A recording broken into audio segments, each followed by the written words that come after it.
मेरा रंग दे बसंती चोला, मेरा रंग दे बसंती चोला, ओ माई रंग दे, माई रंग दे, माई रंग दे बसंती चोला। जिंदगी तो सिर्फ अपने कंधों पर जी जाती है, दूसरों के कंधों पर सिर्फ जनाजे उठाए जाते हैं। इंकलाब जिंदाबाद, इंकलाब जिंदाबाद।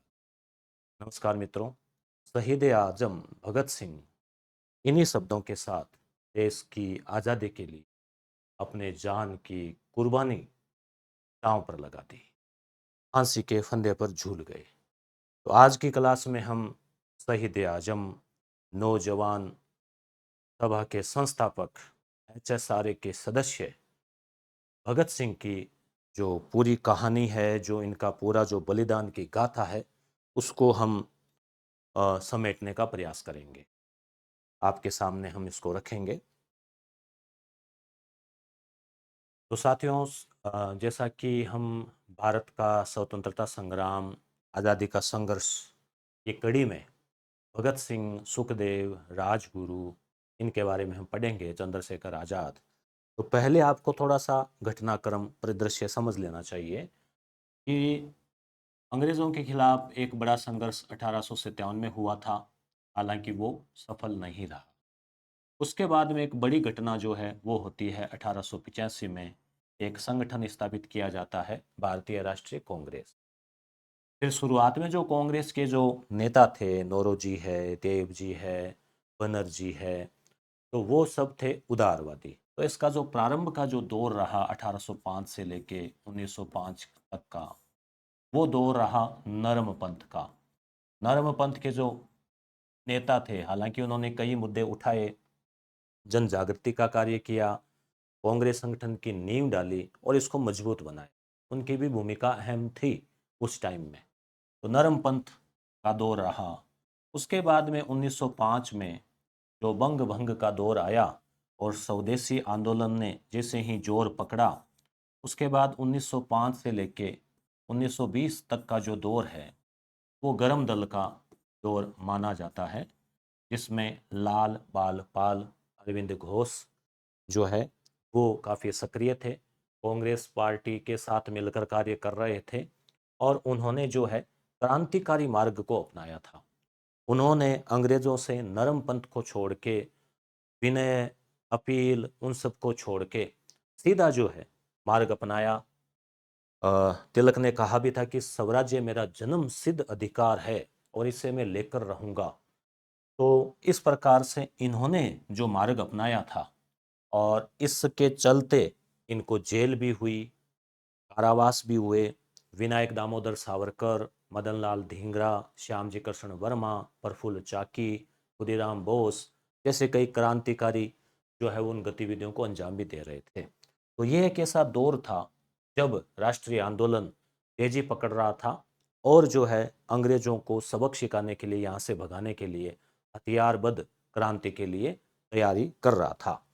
तो ये जो लाल बाल पाल है, इनके जो विचार है, लाल बाल और पाल, इनके विचार भारत में फैले और जो उस समय जो बच्चे पल रहे थे, जो आगे नौजवान हो रहे थे, वो एक पौध तैयार हो रही थी और उसी पौध में से आगे जाकर ये जो क्रांतिकारी है, भगत सिंह, राजगुरु, सुखदेव, बटुकेश्वर दत्त, जो राम प्रसाद जो है वो भी इसमें लकाकोरी कांड वाले, और उसके अलावा और भी जो है क्रांतिकारी थे, वो सब जो है इसमें निकले। तो यहाँ पे 1920 के बाद की बात करें, 1920 में क्या है, तिलक की भी मृत्यु हो जाती है और गांधी जी असहयोग आंदोलन शुरू कर देते हैं। तो 1920 से लेके फिर 1942 या फिर 47 तक को हम जो है, मुख्यतः 42 तक जो गतिविधियां हुई, 47 तक भी सक्रिय रहे पूरी तरह से, तो उसे गांधी युग जो है इतिहास में कहा जाता है। हालांकि इस दरमियान भी जैसे 1921 से लेके और 1930 तक भी कई बड़ी क्रांतिकारी घटनाएं हुई, क्योंकि जो गांधी जी के द्वारा अचानक असहयोग आंदोलन को स्थगित किया गया, उससे जो एक निराशा पैदा हुई नौजवानों में, नवयुवकों में, उससे वापस क्रांति का दौर आया। तो ये जो समय था 1905 से लेके 1920 और 30 तक का, इसी दरमियान जो एक महान अमर शहीद भगत सिंह का नाम बड़े ही गर्व से लिया जाता है, और आज ही नहीं, आने वाले सैकड़ों साल ही नहीं, हजारों सालों तक जो है उनका इतिहास में नाम अमर रहेगा। हालांकि गांधी का जो सिस्टम था वो एक गांधी जी का अलग सिस्टम था, अहिंसावादी मार्ग है और है, उससे भी जन जागृति हुई, एक मास जो है बड़े स्तर पे एक जनसमूह को तैयार किया गया। परंतु भगत सिंह जैसे जो नौजवानों का जो क्रांतिकारी मार्ग के द्वारा जो बलिदान किया गया था, वीर सावरकर का हो, मदन लाल ढींगरा का हो, तो इन सब का जो है ये भी एक अलग लोगों को मानसिक रूप से अंग्रेजों से लड़ने के लिए एक हिम्मत देने वाला था। भगत सिंह ने कहा था कि मेरे जिंदा रहने से ज़्यादा मेरा मरना जो है वो देश के लिए ज़्यादा काम है। तो भगत सिंह के बारे में जो है अब हम चर्चा करते हैं। तो यहाँ पे कुछ जो है सन में लिख देता हूँ जो कि महत्वपूर्ण रहेंगे यहाँ पे, और उनके माध्यम से हम चर्चा करें। 1907 की घटना, उसके बाद में 1900 जो है हम सीधे आ जाते हैं 19 पे, उसके बाद 1921, उसके बाद में 1925 के बाद 1926, उसके बाद में 1928, उसके बाद में 1929, उसके बाद में 1931। अब आप कहेंगे कि सारे सन याद रखने का, नहीं, ऑटोमेटिक ही ऑटोमेटिक ही आपको याद रहने लग जाएंगे, हम इसकी चर्चा करेंगे तो। ठीक है, अभी आपको पूरा क्रमबद्ध तरीके से आपको विस्तार से हम इसकी चर्चा करेंगे। तो यहाँ पे आप देख पा रहे हैं कि 28 सितंबर का वो महान दिन, सितंबर का महीना पूरा होने वाला था, 28 तारीख 1907। एक पंजाब में एक लाल पैदा हुआ, भारत माता का लाल, भगत सिंह। भगत सिंह क्या है, उसी समय इनके जो चाचा जी थे अजीत सिंह, वो भी एक महान क्रांतिकारी गतिविधियों में थे और वो छूट कर आए थे जेल से।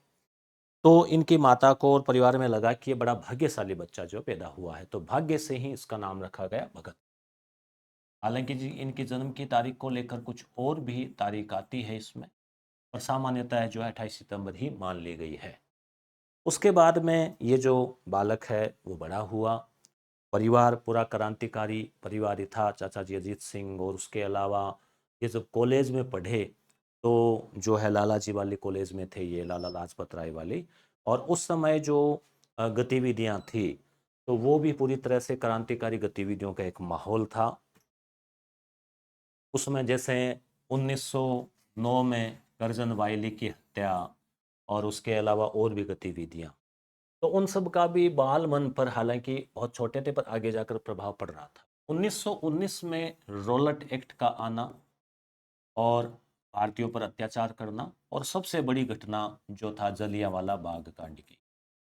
तो जलियांवाला जो बाग कांड है, जो हत्याकांड है, वो अब हालांकि भगत सिंह इस समय 12 वर्ष के थे, है ना, परंतु फिर भी एक 12 वर्ष का बालक भी काफी समझदार होता, पता होता कि क्या चल रहा है, और विशेषकर जब उनकी पृष्ठभूमि क्रांतिकारी रही हो। और उसके अलावा ये इंटेलिजेंट तो थे ही, काफी अध्ययन भी इन्होंने किया आगे जाकर, और इन्होंने अपने खुद के विचार विकसित किए, आसपास की विचारधाराओं को पढ़ा। 1921 में जो है क्या हुआ, 1921 में, इससे पहले असहयोग आंदोलन शुरू हो गया था 1920 में, और 1919 वाला जो रॉलेट एक्ट था, जलियांवाला कांड था, उसके बाद में अंग्रेजों के अत्याचार बहुत ज़्यादा बढ़ गए थे। से कहा जाता है कि कुछ नौजवानों ने किसी अंग्रेज के घर पर, महिला के घर पर कोई पत्थर वत्थर फेंक दिए थे, तो यहाँ तक सजा दी गई थी कि जो है आगे घर से जो भी जाएगा तो वो लेटते हुए जाएगा, कोई भी ऐसे खड़ा होकर नहीं जा सकता, लेटते हुए। और ये भी था कि कोई अंग्रेज अफसर या अंग्रेज, कोई भी अंग्रेज निकल रहा है तो हर भारतीय को खड़ा रह जाना चाहिए, तब तक सैल्यूट करना चाहिए जब तक वो दिखना बंद नहीं हो जाए। तो इस प्रकार के फरमान जो है जारी किए जा रहे थे। और रॉलेट एक्ट में तो यह था कि भी किसी भी भारतीय को शक के आधार पर गिरफ्तार करके पुलिस जेल में डाल सकती है, कोई अपील नहीं, कोई दलील नहीं, कोई वकील नहीं, इसलिए इसको काला कानून कहा गया। तो इन सब घटनाओं का भी इन पर प्रभाव पड़ा। इसी दरमियान असहयोग आंदोलन शुरू हो गया, और असहयोग आंदोलन में भी जो है ये कहा गया था कि जो बालक है वो विद्यालय नहीं जाएंगे, ठीक है, विदेशी वस्त्रों की होली जलाएंगे। तो इस प्रकार से इन गतिविधियों में भी जो बाल भगत सिंह है उन्होंने भाग लिया बड़े उत्साह के साथ में। फिर जब 1921 में आप देख पा रहे हैं कि 21 में लगभग वो 14 वर्ष के हो गए, तो 14 वर्ष का बालक तो एक काफ़ी कुछ समझदार हो जाता है।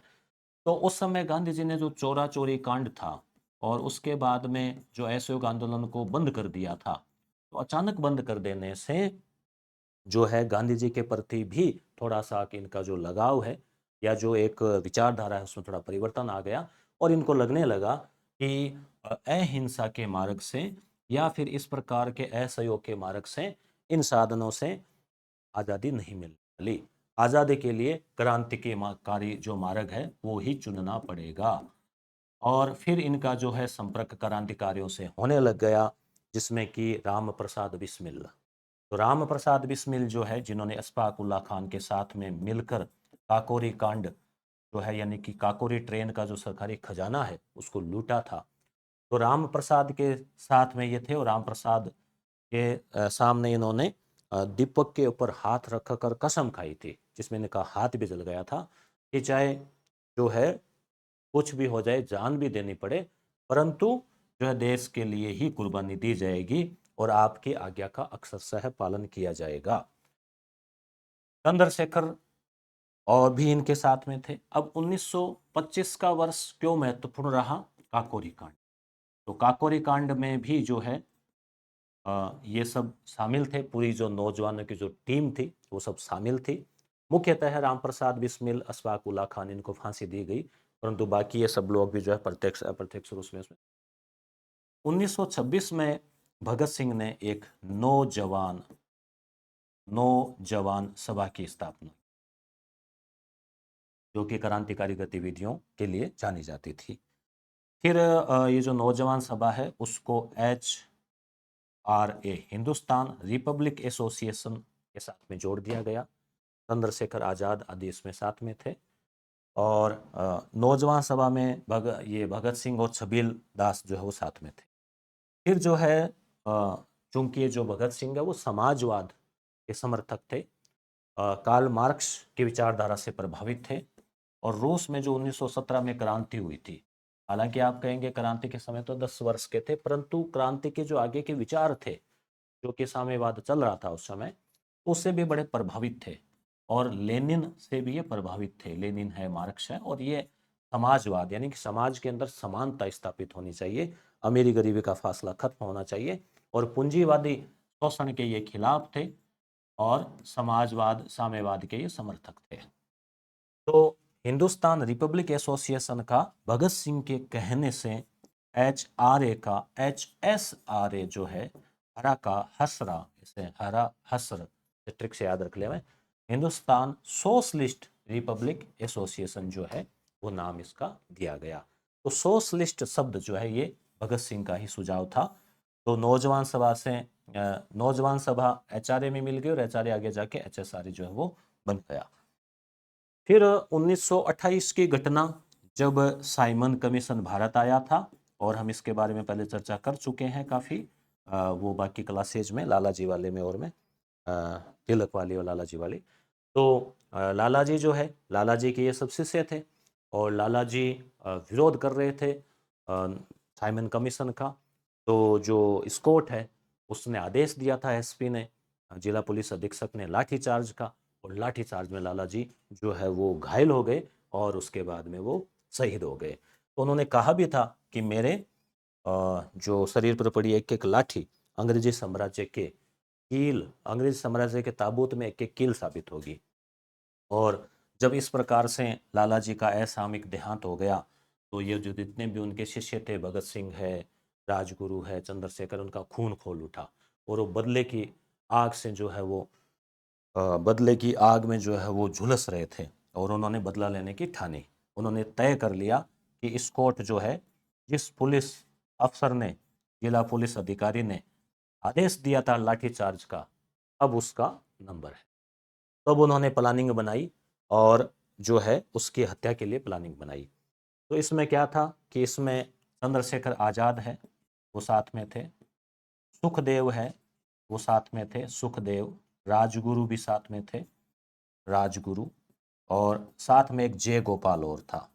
तो ये प्लानिंग बनाई गई कि जैसे ही मान लीजिए एसपी ऑफिस है और कि यहाँ से वो निकलेगा स्कॉट, तो यहाँ पे अब उस जमाने में यहाँ पे एक व्यक्ति को खड़ा कर दिया जो है साइकिल लेकर, ठीक है, साइकिल के साथ में इसको, ये जो जय गोपाल है इसको कहा कि तुम यहाँ साइकिल लेके खड़े रहो, साइकिल को ऐसे ठीक होने का नाटक करो, ऐसे चेन वेन उतरने का। इधर दीवार के पीछे जो है आज़ाद खड़े रहे, और आज़ाद ने जो है इनको पूरा सपोर्ट था पिस्तौल के साथ में कि कहीं कोई दिक्कत आ जाएगी तो एक सेफ जोन में है कि हम संभाल लेंगे। और भगत सिंह और राजगुरु कहीं दूसरी ओर खड़े थे, और जैसे ही जयगोपाल ने इशारा किया कि हाँ ऑफिसर आ रहा है बाहर, तो दोनों ही तैयार थे, और राजगुरु ने सबसे पहले गोली चलाई, और राजगुरु का निशाना सीधा खटाक उसके खोपड़े में लगा और आर पार हो गई खोपड़े के। फिर भी भगत सिंह ने सेफ जोन के हिसाब से कि क्या पता, है ना, कमीना अंग्रेज है और कल को कहीं जिंदा बच नहीं जाए, फिर भगत सिंह ने दाएं दाएं कुछ गोलियां और बरसाई, और इस प्रकार से जो है इसका पहली गोली राजगुरु ने चलाई, फिर भगत सिंह ने चलाई, और इस प्रकार से खात्मा कर दिया। परंतु थोड़ा सा यहाँ ये मिस्टेक हो गई कि वो जो आया था वो स्कॉट नहीं था। प्लानिंग थी कि जो भी आ रहा है, कि अफसर आ रहा है उसको वही आने वाला है, परंतु उस दिन संयोगवश वो था उप अतिरिक्त पुलिस अधीक्षक, ठीक है। तो वो जो जेपी सांडर्स सांडर्स जो है वो आ गया था, तो इस प्रकार से सांडर्स की हत्या हो गई, ठीक है। और फिर भी अंग्रेज अफसर तो था ही, अंग्रेजों में तो एक बहुत बड़ा खौफ पैदा हो गया, और फिर ये जो है निकल लिए वहां से, और अंग्रेजों के हाथ नहीं लगे, अंग्रेज जो है पकड़ नहीं पाए इनको रंगे हाथों, और जो है जांच जारी रही कि भाई कौन थे क्या थे।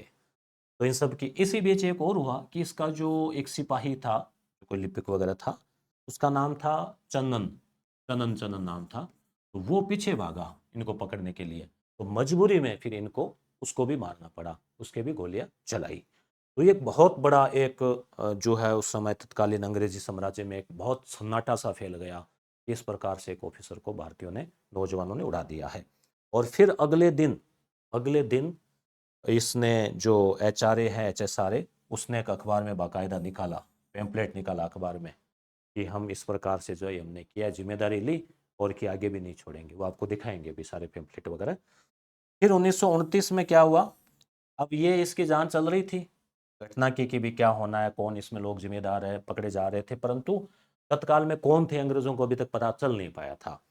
इसी बीच जो है भगत सिंह जो है वो, उन्होंने कई बार अपने भेष भी बदला, नाम भी बदले, और ऐसे 1929 में जो केंद्रीय असेंबली है, केंद्रीय असेंबली का मतलब हो गया जैसे आज लोकसभा राज्यसभा वैसे, तो केंद्रीय असेंबली में जो है इन्होंने प्लान बनाया कि वहाँ के जो लोग हैं वो बहरे हैं, यानी जो अंग्रेज सरकार है वो बहरी है, तो वहाँ पर इन्होंने प्लान बनाया कि बम जो है वो बनाया जाए।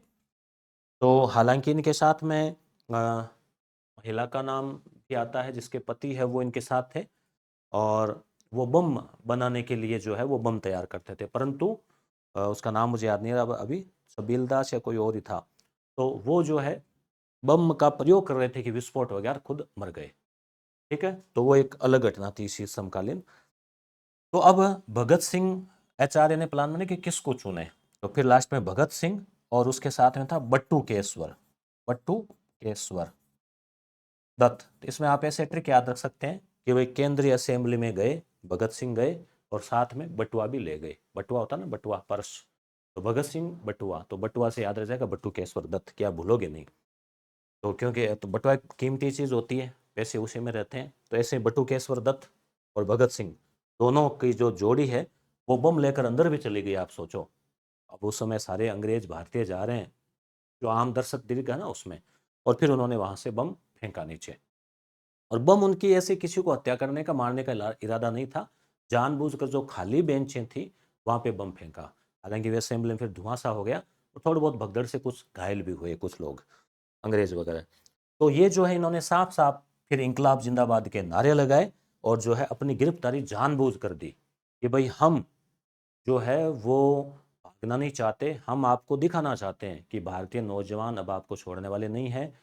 बहरे कानों में आवाज़ सुनाने के लिए जो है ये बम जो है वो छोड़ा गया है, किसी की हत्या करने का इरादा नहीं था, परंतु आप अपने कान जो है वो बहरे हटा लो और कान खोल के सुन लो कि अब हम रुकने वाले नहीं हैं। और इंकलाब जिंदाबाद लगाते हुए उन्होंने अपनी गिरफ्तारी दी। वो चाहते तो वहां से भाग भी सकते थे, परंतु उनका प्लान ही था कि अब गिरफ्तारी देनी है। अब अंग्रेजों के फिर पूरी तरह से हत्या चढ़ने के बाद में आपको पता ही है, यातनाओं का दौर शुरू हुआ। यातनाएं तो इस प्रकार की है कि बताई नहीं जा सकती, ऐसी ऐसी यातनाएं उस समय भारतीयों को दी जाती थी। तो फिर जो है, परंतु यातनाओं से ये विचलित होने वाले जो है वो वीर विचलित होने वाले नहीं थे ये वीर। और इन्होंने शुरुआत में कुछ दिन जो गांधी जी मार्ग बता के गए थे, हड़ताल वाला, भूख हड़ताल, तो भूख हड़ताल की कुछ दिन, उसके बाद में फिर से भूख हड़ताल की। फिर इन्होंने कई पत्र वगैरह भी लिखे। उन सब से इनके विचार जीवन के बारे में पता चलता है। और ये कई बाकी समय तक इनको जेल में रखा गया। और फिर जो सैंडर्स हत्याकांड है, जो लाहौर षड्यंत्र केस जो लाहौर में हुआ था, उसमें इनका नाम जोड़कर और इसमें जिम्मेदार मानते हुए 3 लोगों को जो है वो पूरी तरह से माना गया, जिसमें सुखदेव है, भगत सिंह है ना, और राजगुरु है। RSB या कुछ भी आप, राजगुरु, सुखदेव, भगत सिंह, कोई भी एक BSR, कोई भी एक ट्रिक से याद रख लें कि 3 जो है इनको माना गया कि भाई ये लोग जिम्मेदार थे और इनको फांसी की सजा सुनाई गई। अब फांसी की सजा सुना दी तो इन्होंने, तो इनके कोई वो नहीं था कि भाई हमें फांसी की सजा होगी वगैरह वगैरह। इन्होंने कहा था कि हमें तो कुर्बानी देनी है और हमारी कुर्बानी जो वही लोगों को प्रेरित करेगी फिर से। परंतु उसी दरमियान कहते हैं कि मदन मोहन मालवीय जो है, उन्होंने भी वायसराय को पत्र लिखा था कि इनको मानवीय आधार पे आजीवन कारावास दे दिया जाए, फांसी नहीं दी जाए। उस समय गांधी जी ने भी इरविन के साथ चर्चा की थी कि इनको फांसी न हो के आजीवन कारावास में बदल दिया जाए। परंतु भगत सिंह ने जो है किसी प्रकार की कोई अपील नहीं की। उन्होंने साफ साफ कहा कि नहीं, हमारी जो है, हमने जो है काम किया है, सोच समझ के किया है, और हम तो इसी प्रकार से करते रहेंगे। और हमें जो है फांसी नहीं, बल्कि हमें एक युद्ध बंदी के साथ में, या 1857 के क्रांति के वीरों के साथ जैसे किया था, कि हमें, भगत सिंह ने कहा कि तोप के गोले के आगे रख के हमें उड़ा देना चाहिए। हमें हमारे ऊपर कानूनी कार्रवाई करके फांसी की भी आवश्यकता नहीं है। हम युद्ध बंदी है और हम जो है समाजवाद की स्थापना करना चाहते हैं, हम देश को आज़ाद कराना चाहते हैं, हम जो है इस अत्याचार का खात्मा करना चाहते हैं, तो इसलिए हमें जो है आप उड़ा दीजिए। तो इस प्रकार से जो है फिर 23 जो तारीख थी, 23 मार्च, हालांकि तारीख 24 थी तय की हुई, परंतु एक दिन पहले ही, क्यों, उनको डर था कि जनता उलट जाएगी तो हो सकता है जेल पे हमला कर दे, तो उन्होंने 23 तारीख को ही जो है, एक दिन पहले ही 1931 में इन तीनों को शाम को 7, 7:30 बजे जो है वो 7:30 बजे का लगभग टाइम था, फांसी पे लटकाने के लिए बुलाया। उस समय भगत सिंह जो है वो लेनिन, जो कि फ्रांस की, सॉरी, रूस की जो क्रांति है उसमें मुख्य नेता थे, लेनिन, तो लेनिन की जीवनी पढ़ रहे थे। और जेल में भी इन्होंने काफ़ी साहित्य पढ़ा। और इन्होंने एक पुस्तक लिखी थी, एक कुछ छोटी बुकलेट है, मैं नास्तिक क्यों हूँ। ये लगभग जो है नास्तिक थे और अपने विचार भी किए, नास्तिक क्यों हूँ।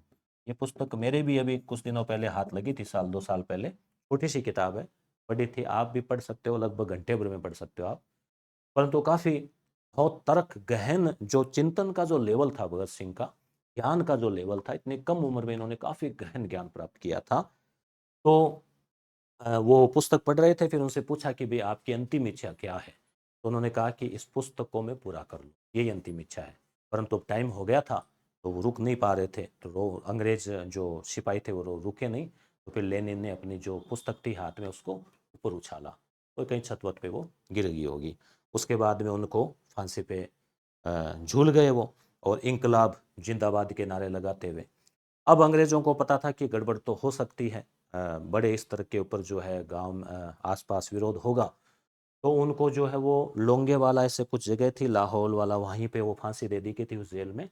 उसके बाद में हाथों हाथ ही उन्होंने बहुत अमानवीय कार्य किया।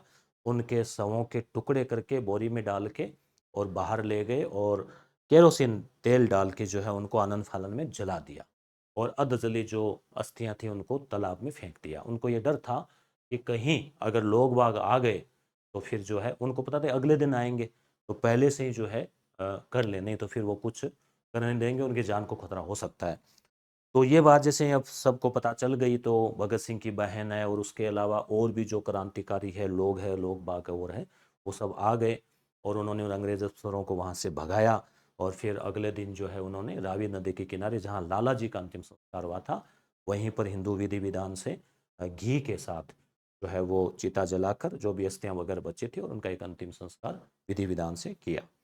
तो इस प्रकार से हालांकि भगत सिंह मात्र 23.5 वर्ष की उम्र में ही चले गए, परंतु उनका बलिदान भारतीय के हर भारतीय नौजवान के रग रग में कण कण में बस गया और गर्व से जो है उनका नाम जो है वो लिया जाता है। तो ये भगत सिंह का अपने मुख्य था। अब हम जो है थोड़ा सा पीडीएफ के माध्यम से देख लेते हैं। तो ये एक जो कि लोकप्रिय तस्वीर है भगत सिंह की, हर स्कूल में हर घर में आपको मिल जाएगी। ये एक उनकी रेयर तस्वीर है जिसमें वो पंजाबी परिवार से थे, सिख थे। देखो एक मंचे पे बैठे हैं, कोई डिस्कस कर रहे हैं। ये इनका कथन है जो मैंने शुरुआत में आपको सुनाया था और ये लगभग इनकी कॉलेज के समय की तस्वीर है। और ये फिर इन्होंने जो अपना रूप बदल लिया था, टोपी वगैरह लगा ली थी और ये इनकी बचपन की तस्वीर जो है वो मानी जाती है। और ये भगत सिंह का जो है वो आया था, देखिए, लाहौर, वेडनेसडे, मार्च 25 1931, प्राइस 1 आना। देखो 1 आना मतलब जैसे एक पैसा है ना, उस हिसाब से मतलब ये 4 आना, 16 आना, 16 आना का 1 रुपया होता था, 1 आना इस अखबार की मूल्य है उस टाइम का। देखो भगत सिंह, राजगुरु एंड सुखदेव एग्जीक्यूटेड, ठीक है, no last interview with lessons, उन्होंने कोई अपने लोगों से बात नहीं की और जो है इस प्रकार से इसमें पूरा दिया हुआ। इसमें भी देखो ये फोटो छपी थी उस टाइम भी। ये वो 3 महान हस्तियां, भगत सिंह 1907 से 1931, राजगुरु 1908 से 1931 और सुखदेव 1907। तो तीनों एकदम लगभग हम उम्र थे, ठीक है, सुखदेव, भगत सिंह, राजगुरु। राजगुरु जो थोड़े से 1 साल छोटे थे, ठीक है। और ये भगत सिंह ने कथन है, ब्रिटिश हुकूमत के लिए मरा हुआ भगत सिंह जीवित भगत सिंह से ज़्यादा खतरनाक। तो भगत सिंह जिनको शहीद ए आजम भी कहा जाता है, शहीद ए आजम। जन्म 28 सितंबर को हुआ। कुछ साक्ष्य कहते हैं कि 27 सितंबर, कुछ कहते हैं कि 19 अक्टूबर 1907, परंतु मुख्यतः 28 को ज़्यादा माना गया है। बंगा गांव, बंगा, लोगलपुर जिला और पंजाब। पंजाब जो कि अब पाकिस्तान में है, जब भारत का विभाजन हुआ तो पंजाब के भी विभाजन हो गया था, तो भारत वाला भारतीय और वो पश्चिमी पंजाब, तो पाकिस्तानी पंजाब में हुआ था। मृत्यु 23 मार्च 1931, लाहौर जेल में जो है फांसी हुई। लगभग 23.5 वर्ष, 23 वर्ष की उम्र थी। तारीख 23 मार्च, ये याद रखें आप, 1931। पिता थे सरदार किशन सिंह, माता विद्यावती कौर और चाचा थे अजीत सिंह, जो में एक क्रांतिकारी थे और जेल से छूटकर आए थे। इनके जन्म के समय लाहौर की नेशनल कॉलेज में प्रवेश लिया था और लाला जी के कॉलेज में पढ़े थे। शादी करने की बात आई तो ये कानपुर के गणेश शंकर विद्यार्थी, इनका हम उस समय भी पढ़ते हैं ना, जब बिजोली आंदोलन पढ़ते हैं तो उसका खबर जो है, उसकी खबर इसमें छपी थी इस अखबार में, और वहाँ प्रताप समाचार पत्र के लिए ये कार्य करने लग गए। इनका गणेश शंकर विद्यार्थी कहता था। गांधी जी के विचारों से भी ये प्रभावित हुए शुरुआत में और जो है इन्होंने अ, जो असहयोग आंदोलन में भी भाग लिया था और जलियांवाला कांड जो हुआ था इससे इनका खून खौल उठा। और असहयोग आंदोलन जब स्थगित हो गया अचानक तो हजारों लाखों भारतीय निराश हुए, उसमें ये भी एक शामिल थे और क्रांति का मार्ग चुना। कानपुर में ये बलवंत सिंह के नाम से और दिल्ली में अर्जुन सिंह के नाम से भी रहे, क्योंकि जब इनको सांडर्स हत्याकांड के बाद में खतरा पैदा हो गया था तो अपना भेष जो है काफ़ी बदल लिया था ताकि अंग्रेज पहचान नहीं। चंद्रशेखर आज़ाद से जब पहली मुलाकात हुई तो उन्होंने जलती हुई मोमबत्ती पर हाथ रखकर कसम खाई, चंद्रशेखर आज़ाद के साथ खाई थी, कि जिंदगी जो है वो देश पर ही कुर्बान होगी, और एक कसम को इन्होंने आजीवन निभाया। नौजवान सभा स्थापना हुई 1926 में। संस्थापक भगत सिंह और छब्बील दास। देखो 26 छब्बील, 26 छब्बील याद रह जाएगा। लाहौर में ही हुई, मुख्यतः लाहौर ही इनका जो है कार्य क्षेत्र था और फिर इसका विलय एचएसआर में कर दिया गया। सांडर्स हत्याकांड 1928 में हुआ दिसंबर, यानी जो लाला जी की मृत्यु हुई थी उसके कुछ बाद सितंबर अगस्त, सितंबर अक्टूबर नवंबर, अगस्त के लगभग वो लाठियां थी, नवंबर के लगभग मृत्यु हुई थी और दिसंबर में लगभग जो है ये काम हो गया। तो राजगुरु, भगत सिंह, चंद्रशेखर आजाद, जे गोपाल, ये इसमें मुख्यतः शामिल थे। पहली गोली एएसपी सैंडर्स को राजगुरु ने मारी। तो राजगुरु है ना, तो गुरु है ये, गुरु, तो गुरु ही पहली गोली चलाएगा, इसे याद रख लेना। आजाद ने फिर, जो चंद्रशेखर आजाद है, उन्होंने क्या किया, एक पीछे भाग रहा था सिपाही चनन सिंह, ठीक है, उसको गोली मारी। और इन सब ने जो है लाला जी की मौत का बदला ले लिया। तो नौजवान सभा, फिर एचआरए जो है उसमें ये शामिल हो गई और एचआरए से बन गया HSRA. HRA Hindustan Republic association, HSRA, S का मतलब हो गया सोशलिस्ट, हिंदुस्तान सोशलिस्ट यानी समाजवादी, रिपब्लिक यानी गणतंत्र एसोसिएशन संगठन। और ये वो है, अखबार में जब इन्होंने पोस्टर निकाले, देखिए आप, थोड़ा आपको जूम करके दिखाते हैं कि किस प्रकार से, देखो वो अंग्रेजों को एकदम खुला चैलेंज देते थे। Poster after Saunders murder, notice by Hindustan socialist republic army, HSRA, bureaucracy beware, ठीक है, with the death of JP Saunders, इसका नाम था JP Saunders, assassination of Lala Lajpat Rai has been avenged, ठीक है। तो इस प्रकार से टिरेंट गवर्नमेंट बीवेयर, ये जो खतरनाक है गवर्नमेंट है ना, सावधान हो जाना चाहिए। 18 दिसंबर 1928, 17 को गोली मारी थी, अगले ही दिन, है ना, long live revolution. SD Balraj, commander in chief HSRA।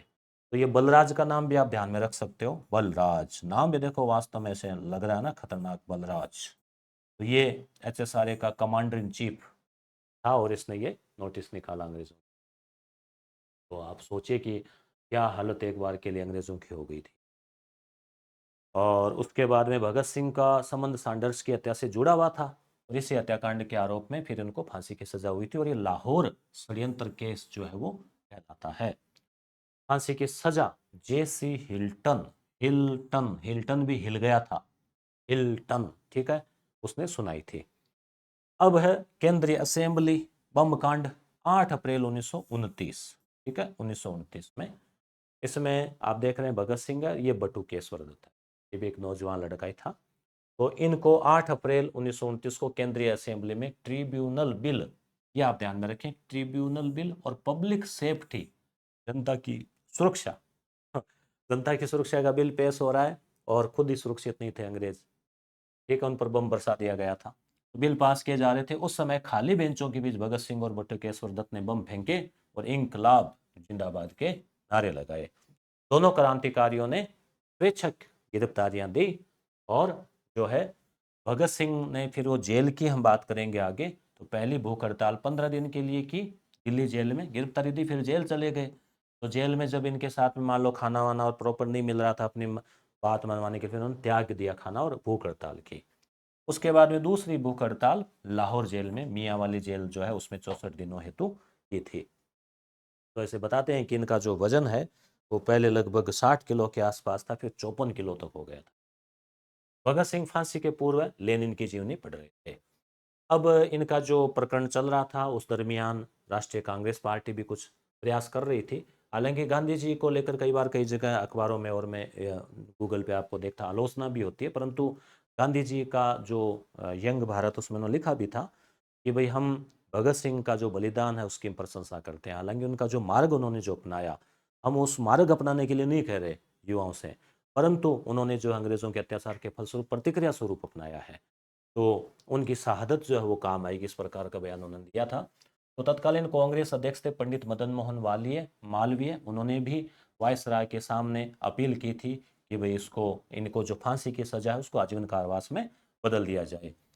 और महात्मा गांधी ने भी जो है वो वायसराय था इरविन, उनके सामने बातचीत की थी और आम जनता ने भी अपनी तरफ से जो है एप्लीकेशन दी थी, परंतु कोई भी एप्लीकेशन स्वीकार नहीं की गई और फांसी की सजा को कायम रखा। उधर भगत सिंह क्या चाह रहे थे, भगत सिंह की इच्छा यही थी कि नहीं, हमें कोई माफी नहीं चाहिए। उन्होंने साफ, वो नहीं चाहते थे कि उनकी सजा माफ हो, वो तो चाहते थे कि फांसी पे फंदे पे इंकलाब का जिंदाबाद नारा लेते हुए उनको झूलना है, मौत की सजा जो है वो। उनको पता था कि भाई हमने सैंडर्स की हत्या की है और हमें जो है मौत की सजा से कोई डर नहीं लगता। तो इस प्रकार से जो है वो, और उन्होंने कहा भी था ना कि ज़्यादा खतरनाक रहेगा, तो माफी नामा लिखने ने उन्होंने साफ मनाही कर दिया और कहा कि उन्हें तोप से उड़ा दिया जाए तो और ज़्यादा अच्छा है। 23 मार्च का वो दिन था भारतीय इतिहास में, जो कि लाहौर के सेंट्रल जेल में भगत सिंह सुखदेव राजगुरु को फांसी की सजा दी गई, और तय दिन से एक दिन पहले दी गई थी। और फिर जो पूर्ण विधिवत रूप से जो संस्कार हुआ था, दोबारा जो मैंने बताया था अभी, तो वो रावी नदी के किनारे हुआ था लाहौर में। अंतिम शब्द उनके यही थे जब वो रवाना हो रहे थे, वो लेनिन की पुस्तक को रख के, तो उनका यही शब्द थे कि मेरा रंग दे बसंती चोला, मेरा रंग दे, माई रंग दे बसंती चोला। पुस्तकें उन्होंने लिखी, मैं नास्तिक क्यों हूँ, मृत्यु के द्वार पर, और भारत के क्रांतिकारी आंदोलन, ये सबसे ज़्यादा मानी जाती है। छोटी छोटी बुकलेट थी ये। और जब उनसे पूछा गया, उनके परिवार के सदस्य आते थे, पूछते थे कि भाई अब क्या हाल है तुम्हारे, पूछते ही आते ही है, चिंता होती है उनको, तो वो ऐसे कहते थे कि उन्हें यह फिक्र है हरदम, नई तर्ज जफ़ा क्या है।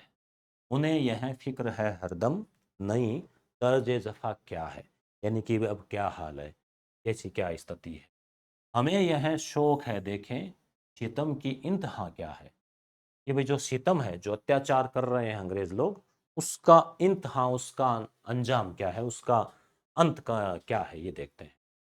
और ये भी भगत सिंह का कथन है कि किसी ने सच ही कहा है कि सुधार बूढ़े आदमी नहीं कर सकते, वे तो बहुत ही बुद्धिमान और ज़्यादा समझदार हो जाते हैं।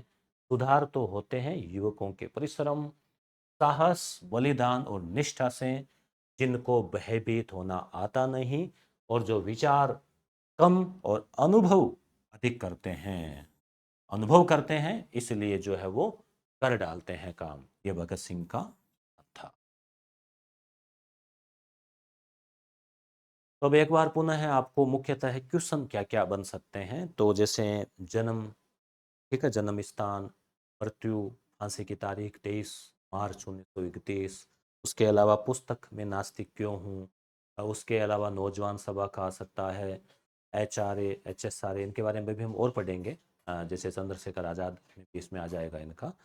और जो है इसके अलावा जैसे इनके कोई जैसे नारा भी है, इनकलाब जिंदाबाद इन्हीं का था, ठीक है। और उसके अलावा और इम्पोर्टेंट में अगर हम देखें तो शहीद आजम जो है को लेकर भी पूछा जा सकता है। और लाहौर षड्यंत्र केस था, थंडर्स की हत्या, ठीक है, तो सन पूछा जा सकता है। असेंबली बम कांड जो है उसमें सन पूछा जा सकता है 1929। साथ में कौन था, तो बटुकेश्वर दत्त था, ठीक है। उद्देश्य क्या था, तो जो बहरे कानों में जो आवाज़ सुनाना, इस प्रकार के क्वेश्चन बन सकते हैं। उसके अलावा यहाँ पे जो है और क्वेश्चन इस पे जो है केंद्रीय असेंबली का हमने देख ही लिया। और फिर यहाँ से भी कोई क्वेश्चन आ सकता है, जैसे जो वायसराय वाला जो है वो। और फिर ये इनके जो शब्द थे, ये कथन वगैरह भी जो है वो। तो ये हमने एक सिलेबस के अकॉर्डिंग भगत सिंह का जो महान कार्य था, तो एक छोटा सा प्रयास जो है उसको आपके सामने बताने का प्रयास किया है, एग्जाम के व्यू ऑफ एग्जाम की दृष्टि से, कि भाई क्या क्या क्वेश्चन जो कहाँ से कुछ पिटअप हो सकते हैं। धन्यवाद।